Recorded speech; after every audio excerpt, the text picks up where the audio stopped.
नमस्कार, आप देख रहे हैं दिल्ली तक। मैं हूं आपके साथ अनुराधा तंवर। दिल्ली के उपराज्यपाल विनय कुमार सक्सेना इस वक्त पूरे एक्शन में नजर आ रहे हैं और ये एक्शन जो है, आपको बता दें, इसकी वजह से कहीं ना कहीं दिल्ली के मुख्यमंत्री अरविंद केजरीवाल और उपराज्यपाल विनय कुमार सक्सेना के बीच में एक बार फिर से तनाव दिखने लगा है। दरअसल हुआ यूं कि उपराज्यपाल विनय कुमार सक्सेना पिछले कई दिनों से दिल्ली के अलग अलग इलाकों में जा रहे हैं और वहां पर किस तरीके से मिसमैनेजमेंट है, व्यवस्था किस तरीके से बिगड़ी हुई है, चाहे सड़कों की बात करें, सीवर की बात करें, साफ सफाई की बात करें, इन तमाम मुद्दों को लेकर वो वहां पर निरीक्षण कर रहे हैं, जाकर देख रहे हैं कि किस तरह की स्थितियां नजर आ रही हैं। उसके बाद उन तस्वीरों को लेकर वो सोशल मीडिया पर शेयर कर रहे हैं। यहाँ तक तो बात समझ में आती है, लेकिन उन तस्वीरों को शेयर करते हुए जब उपराज्यपाल की ओर से सीएम अरविंद केजरीवाल को टैग करते हुए तंज कसा गया, तो फिर यहाँ से उपराज्यपाल और मुख्यमंत्री के बीच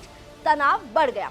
इससे पहले भी हमने आपको बताया था कि उपराज्यपाल की ओर से 5 मार्च को दिल्ली के मुख्यमंत्री अरविंद केजरीवाल को टैग करते हुए दिल्ली के संगम विहार इलाके की किस तरीके से स्थिति है, उसके बारे में उन्हें तस्वीरें साझा करके बताया गया। इसके अलावा किराड़ी बुराड़ी के बारे में भी उपराज्यपाल की ओर से मुख्यमंत्री अरविंद केजरीवाल को वहां की जो तस्वीरें हैं, व्यवस्था है, वो बताई गई। अब आपको बताते हैं कि उपराज्यपाल एक बार फिर से निकल गए हैं दिल्ली के इलाकों में और इस बार वो पहुंचे शादरा में किस तरीके के हालात हैं वो भी उपराज्यपाल ने सोशल मीडिया प्लेटफॉर्म एक्स पर साझा किए। उन तस्वीरों को साझा करते हुए एक बार फिर से मुख्यमंत्री अरविंद केजरीवाल को टैग किया और क्या कुछ लिखा है, क्योंकि लिखा काफी कुछ है उपराज्यपाल ने, वो सब आपको बता देते हैं। तो उपराज्यपाल विनय कुमार सक्सेना ने लिखा, प्रिय अरविंद केजरीवाल जी, दिल्ली का उपराज्यपाल होने के नाते ये मेरा संवैधानिक दायित्व और कर्तव्य है कि मैं अपनी सरकार के मुख्यमंत्री के समक्ष जनता के मुद्दों को उजागर करूं तथा दिल्ली के लोगों द्वारा झेली जा रही समस्याओं की ओर आपका ध्यान आकर्षित करूं। ये कुछ नया नहीं है। पदभार संभालने के पहले दिन से ही आज तक मैंने 650 दिनों में दिल्ली के विभिन्न इलाकों में 1600 किलोमीटर से अधिक पैदल चलकर स्थिति का जायजा लिया। हमेशा आपको समस्याओं से अवगत कराता रहा। ऐसा मैं पिछले 1.5 वर्षों से करता रहा हूं और आगे भी करता रहूंगा। कल शाम इसी सिलसिले में उत्तर पूर्वी दिल्ली के शादरा स्थित कलंदर कॉलोनी जाकर वहां की नर्क से भी बदतर बदहाली देखी। सड़क के नाम पर गड्ढे, जाम पड़ी नालियां, कचरे के ढेर और बदबू के बीच रह रहे लोगों की दुर्दशा को शब्दों में बयां कर पाना संभव नहीं है। स्थानीय लोगों ने बताया कि यहां लगभग 4000 घरों में 35-40 हजार लोग पाशविक जिंदगी जीते हैं। इस झुग्गी बस्ती में बुनियादी जन सुविधाएं देना DUSIB की जिम्मेदारी है, जिसके चेयरमैन आप स्वयं हैं और साफ सफाई MCD के तहत है। पुनः कुछ हृदय विदारक तस्वीरें संलग्न कर रहा हूं दिल्ली की।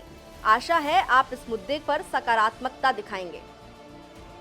तो दिल्ली के मुख्यमंत्री अरविंद केजरीवाल को उपराज्यपाल की ओर से दिल्ली के संगम विहार, किराड़ी और बुराड़ी के बाद शादरा की बस्ती की तस्वीरें दिखाई गई और बताया गया कि किस तरीके से वहां पर लोग जो है नर्क से भी बदहाल स्थिति में जीने को मजबूर हैं और जो तमाम विभाग हैं वो मुख्यमंत्री अरविंद केजरीवाल के अंतर्गत आते हैं, उनकी सरकार के अंतर्गत आते हैं। इसके साथ ये भी कहा कि MCD भी आपके अंतर्गत आती है। तो इन तस्वीरों को साझा करते हुए उपराज्यपाल VK सक्सेना ने एक और तो ये कहा कि मुख्यमंत्री इन तस्वीरों को देखकर इस मुद्दे पर सकारात्मकता दिखाएंगे, तो दूसरी तरफ उपराज्यपाल की ओर से अपने इन ट्वीट्स के जरिए मुख्यमंत्री को जवाब भी दिया गया है। दरअसल इससे पहले जब उपराज्यपाल ने किराड़ी बुराड़ी और संगम विहार की तस्वीरें साझा की थी, तब उनकी तरफ से मुख्यमंत्री अरविंद केजरीवाल को घेरा भी गया था, उनके सरकार पर सवाल उठाए गए थे, जिसके बाद पलटवार किया मुख्यमंत्री ने और मुख्यमंत्री ने ये कहा कि ये जो काम उपराज्यपाल कर रहे हैं, दरअसल ये उनका काम नहीं है, ये काम विपक्ष का है, भारतीय जनता पार्टी का है, उपराज्यपाल का नहीं है। इसी वजह से उपराज्यपाल का जो जवाब है, अगर आप इसे देखेंगे, जो ये तमाम सोशल मीडिया के पोस्ट हैं, इसमें ये बात दिखाई दे रही है कि उपराज्यपाल ने ये बताया है कि उनकी क्या जिम्मेदारी है और वो अपनी जिम्मेदारी को निभा रहे हैं। जाहिर है अब उपराज्यपाल की ओर से जवाब आया है, तो इस पर मुख्यमंत्री अरविंद केजरीवाल की ओर से प्रतिक्रिया, रिएक्शन भी आ सकता है, जैसा कि हमने पहले भी देखा। फिलहाल अब ये दिखाई दे रहा है कि दिल्ली में एक बार फिर से एलजी वर्सेस केजरीवाल नजर आ रहा है और ये सिलसिला 5 मार्च को शुरू हुआ, जो कि 6 मार्च को भी बदस्तूर जारी है। दिल्ली में उपराज्यपाल और अरविंद केजरीवाल की सरकार के बीच कई बार लड़ाई झगड़े, तनातनी, एक दूसरे के बीच में बयानों को लेकर काफी तल्खी रही है। लेकिन पिछले कुछ दिनों से कुछ शांति का माहौल दिखाई दे रहा था, लेकिन अब एक बार फिर से दोनों के बीच में मामला जो है वो गंभीर हो रहा है। फिलहाल इस पूरी खबर पर आप लोगों की क्या राय है, आप कमेंट करके हमें बता सकते हैं। दिल्ली से जुड़े हुए तमाम खबरों के लिए आप देखते रहिए दिल्ली तक।